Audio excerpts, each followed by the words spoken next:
¿Qué tal amigos? ¿Cómo están? Los saludo como es ya costumbre una vez más desde tu canal de opinión y periodismo ciudadano desde la clandestinidad. Estamos ya en la temporada 5, el episodio 2, y hoy vamos a hablar de Afganistán. Ganó la razón. Los talibanes vuelven a tomar Kabul 20 años después. El presidente Ashraf Ghani ya abandonó el país. En el aeropuerto de Kabul mueren personas en estampidas tratando de abordar un avión que los saque del país. Estados Unidos evacúa a sus tropas y al personal de su embajada.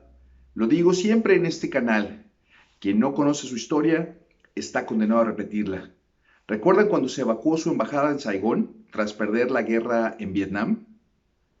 La historia se repite. Aquí mi opinión. Pero como ya saben, les recuerdo una vez más que Desde la Clandestinidad es un canal de opinión y periodismo ciudadano dedicado al análisis y opinión del contexto político, social, seguridad nacional, economía, salud, entre otros que nos trascienden a veces en temas internacionales como este, pues también emitimos una opinión, pero siempre para crear una conciencia, una cultura de la opinión ciudadana y así generar un debate que nos ayude a ser mejores como sociedad. Pues bueno, para entender lo que sucede en Afganistán en este momento, hay que verlo desde varios matices. Joe Biden, para comenzar, prometió en campaña que para septiembre saldría de Afganistán. Si bien en lo general es una medida no popular que le va a afectar severamente en Estados Unidos y ante el mundo a Joe Biden, pues lo cierto es que es una medida que se tenía que tomar. Eh, los demócratas, la base demócrata en Estados Unidos venía pidiendo esta solución, esta salida de Afganistán desde hace muchísimos años. No apoyaban que Estados Unidos gastara tanto dinero en mantener presencia en un país donde no solo no eran bienvenidos, sino que históricamente los afganos han expulsado a sus invasores a pesar de ser potencias militares. En la Guerra Fría, la Unión Soviética invadió Afganistán y sabemos todos cómo acabó eso. Estados Unidos, a su vez, apoyó militar y económicamente a un pequeño grupo de guerrilleros mujahideen que buscaban pelearle a los soviéticos al tú por tú, llamados talibanes. Una vez que efectivamente expulsaron a los soviéticos con mucha paciencia, pues estos, financiados y entrenados por Estados Unidos, estos talibanes, instauraron un régimen que predicaba una forma de línea dura del Islam sunita. Esto ha evolucionado a una idea islámica modernista con un dejo de ortodoxia. Pues bueno, en 1996 la guerrilla tomó el control de Kabul.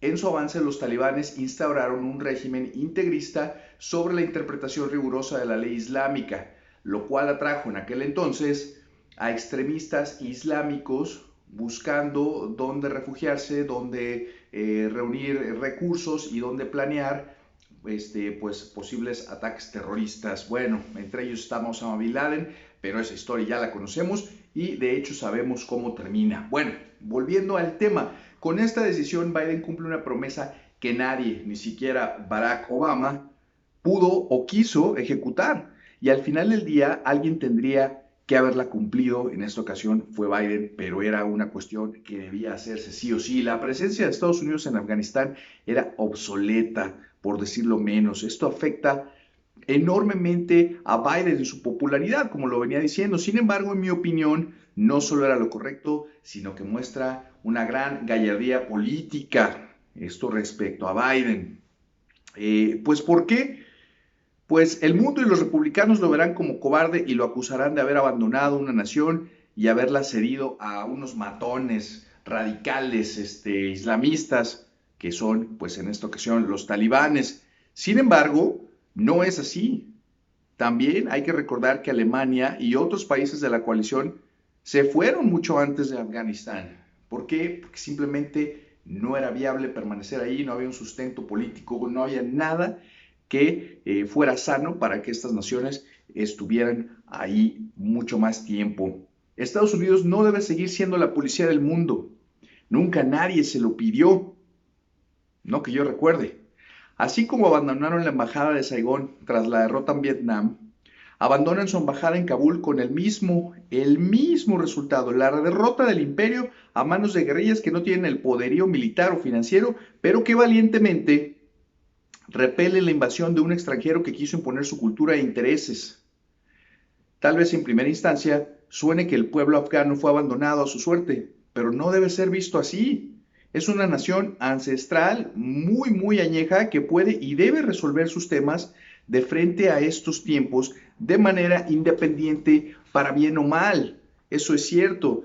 Tal vez esto suene insensible en primera instancia, sin embargo no lo es, porque en todo caso es una constante evolución de este mundo y sus tiempos, tiempos donde el intervencionismo no es bien visto, donde el imperio ha querido dominar a naciones que considera débiles y les ofrece siempre su ayuda y libertad a fuerza y a través de invasiones. Dejemos de engañarnos, Estados Unidos no invade a países para ayudar a nadie, sino para adueñarse de sus recursos naturales. En Afganistán, por ejemplo, pues opio, petróleo, o porque estratégicamente están ubicados en lugares donde ellos necesitan tener una presencia militar y política activa para presionar a naciones rivales. Si bien Afganistán no tiene petróleo como tal, la ubicación de Afganistán es estratégica para los intereses imperialistas de Estados Unidos, y esto lo conocemos desde siempre. Es absolutamente estúpido pensar que Estados Unidos es un buen samaritano, el hermano mayor que protege a los desvalidos. El mundo evoluciona más rápido que nunca. Esa forma de imperialismo es obsoleta y está absolutamente gastada.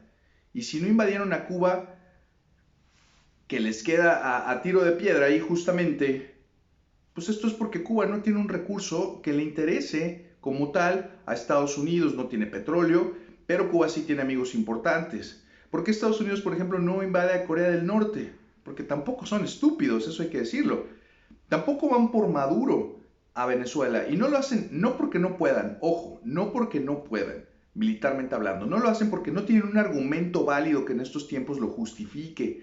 Atrás quedaron los años gloriosos de los republicanos señores de la guerra, y digo los republicanos señores de la guerra porque coincidentemente, si se ponen a analizar, cada vez que hay un republicano en la oficina de la presidencia de los Estados Unidos, se invade o se va a una guerra. Es un negocio que dejaré para otra opinión, para otro episodio de esto, donde es bien sabido que los republicanos manejan una industria de la guerra donde ciertas familias invierten en recursos y van y invaden países y la infraestructura y bla, bla, bla, pero eso será para otra ocasión. Bueno, pues atrás quedaron, como decía, los años gloriosos de los republicanos, señores de la guerra, que solo por sus huevos, tal cual, invaden países americanos, Granada, recordemos, y la última invasión en continente americano que fue en Panamá, para derrocar a la piña Manuel Antonio Noriega, un peón que ellos mismos instalaron en el poder para tener el control del canal de Panamá y el tráfico de drogas. Noriega se les volteó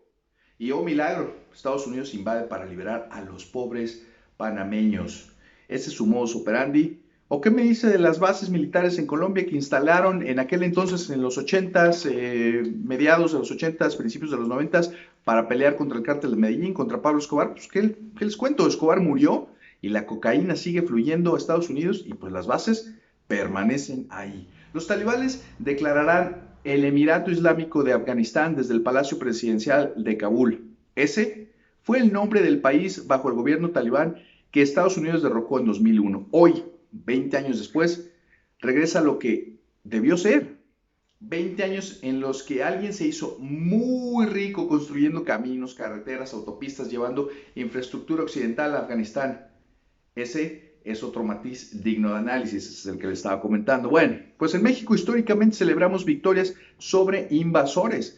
Mexicanos murieron para expulsar a los invasores en aquella ocasión y en otras. Por ejemplo, hoy hipócritamente celebramos cada 5 de mayo este acontecimiento, pero desde aquella histórica fecha al presente nos volvimos frágiles como nación. El mexicano hoy en día se hace patria al ponerse el jersey de la selección y gritarle puto al rival, ir al Ángel de la Independencia a celebrar. No tenemos ya una identidad como nación, estamos divididos y en un escenario de una posible invasión ni sabríamos qué hacer. No hay una instrucción militar básica obligatoria, por lo tanto somos presa fácil, muy fácil, divididos y sin identidad.